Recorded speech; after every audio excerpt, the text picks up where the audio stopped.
हरे कृष्ण। ये प्रश्न कई बार किया जाता है कि हम तो बड़ी मेहनत से ठाकुर जी को भोग लगाते हैं, 56 भोग लगता है, बहुत बहुत तामझाम होता है, पर वो तो कुछ खाते ही नहीं, एज इट इज प्लेट पड़ी रहती है। और आप लोग जो हैं बहुत सारा जो है खर्चा करवाते हैं, डोनेशन लेते हैं, इतना इकट्ठा करते हैं, तो ये सब कोई स्वांग तो नहीं है, ये सब तो ड्रामाबाजी है, क्योंकि वो तो विग्रह जो है वो तो मूर्ति पत्थर की है, वो तो कुछ खा ही नहीं रही। तो इस सब का क्या अर्थ हुआ? ब्रह्मा जी कहते हैं ब्रह्म संहिता में, अंगानी ये सकलिंद्रिय वृत्ति मंती पश्यांति पांति कलयांति चिराम जगंती।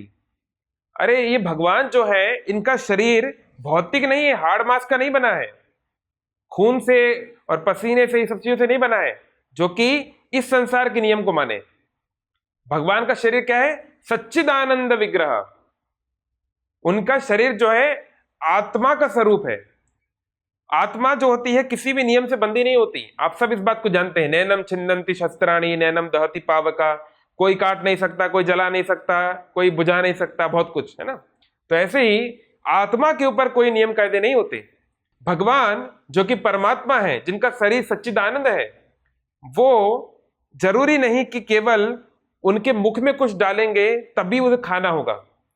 भगवान देखने से भी खा सकते हैं, भगवान सुनकर भी खा सकते हैं, क्योंकि उनकी कोई भी इंद्रिय का काम कर सकती है ना। वो आंखों से भी चल सकते हैं, वो कानों से भी देख सकते हैं, है ना। तो इस प्रकार से भगवान को समझना इतना आसान नहीं है। अरे भगवान कौन है जो इतने बड़े विशाल जटिल इस भयंकर संसार को जो बनाया है, तो कोई छोटा मोटा व्यक्ति थोड़ी ना होगा। तो उसकी खुद की स्वरूप कैसी होगी वो हम क्या समझेंगे। और दूसरी बात यह भी है कि भगवान जो गीता में बोलते हैं, जो कुछ बनाओ मुझे अर्पित करो, उसको मैं खाऊंगा, अहम अश्नामी, मैं खाता हूं। भगवान खुद बोल रहे हैं इस बात को। तो इसको समझने के लिए कुछ अनुभूतियों की, रियलाइजेशन की आवश्यकता है।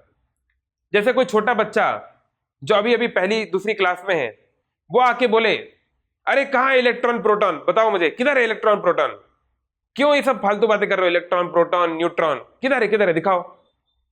तो उस मूर्ख बालक को समझाना पड़ेगा कि बेटा पहले तुम पहली क्लास से लेकर 12वीं क्लास तक पढ़ाई करो, थोड़ा फिजिक्स को समझो, फिर बैचलर्स करो, मास्टर्स करो, पीएचडी करो, एमफिल करो। जब उस विषय के बारे में तुम्हें गहन जानकारी होगी, धीरे धीरे तुम समझोगे, है ना। तुम उन जटिल विषयों को, अनसर्टेनिटी प्रिंसिपल, हाइजेनबर्ग का बहुत कुछ चीजें, इनको आप समझोगे धीरे धीरे। इसी प्रकार से भक्ति में भी बहुत सारे जटिल विषय हैं, और उसमें से एक ये है कि भगवान को हम अपनी इंद्रियों से नहीं समझ पाएंगे। हम कितनी भी खोज कर लें, हम कितने भी कैमरा लगा दें, भगवान जब तक अपने आप को हमारे सामने नहीं लाना चाहते, भगवान नहीं लाएंगे। ना हम प्रकाश सर्वस्य योग माया समावृता।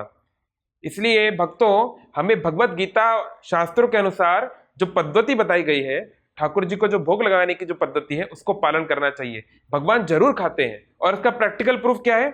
आप जगन्नाथ प्रसाद खाइए, आप कृष्ण प्रसाद खाइए, ठाकुर जी का प्रसाद खाइए, क्या आपको एक अलग प्रकार की अनुभूति नहीं होती? जो ठाकुर जी का जो प्रसाद खाते हैं, जो भक्त होते हैं, उनका स्वभाव दूसरों से अलग नहीं होता। कैसे वो खुश रहते हैं, कैसे वो आनंद में रहते हैं, कैसे कई लोग जो कि नॉनवेज खाते थे, बहुत कुछ खाते थे, सब छूट जाता है कृष्ण प्रसाद खाने से। तो ये प्रैक्टिकल प्रूफ है। श्रील प्रभुपाद जी से पूछा गया, स्वामी जी कोई चमत्कार करके दिखाइए। स्वामी जी ने कहा, प्रभुपाद जी ने कहा कि मैं कोई चीप चमत्कार नहीं करूंगा, मैं तुम्हें एक बड़ा चमत्कार दिखाता हूं। बोले क्या? ये देखो मेरे शिष्य लोग, उनके जो अमेरिकन और यूरोपियन शिष्य थे, ये लोग जो हैं एलएसडी लेते थे, मैरिजुआना लेते थे, बहुत गंभीर प्रकार के ड्रग्स लेते थे, आज ये चाय भी नहीं पीते हैं। तो ये परिवर्तन कैसे हुआ? ये करोड़पति परिवारों के हैं, इनमें से बहुत सारे लोग आज ये इतना सरल जीवन जी रहे हैं, बिल्कुल मूलभूत आवश्यकताओं के साथ अपना जीवन चला रहे हैं। कैसे हुआ ये परिवर्तन? तो भक्तों, जब कृष्ण भक्ति हृदय को चीरती है, तो सभी प्रकार के जो विकार हैं वो चले जाते हैं। तो इसलिए भक्ति में अनुभव, अनुभूति, एक्सपीरियंस, डिवाइन एक्सपीरियंस, ये जो रियलाइजेशन है, ये सबसे महत्वपूर्ण है। इसलिए जब हमको रियलाइजेशन होगा, हम खुद देखेंगे कैसे श्याम सुंदर आ रहे हैं और हमारे उस भोग को एक्सेप्ट कर रहे हैं। तब तक के लिए उस पद्धति को पालन करते रहिए, एक दिन जरूर कृष्ण हमको दिखाएंगे। हरे कृष्ण।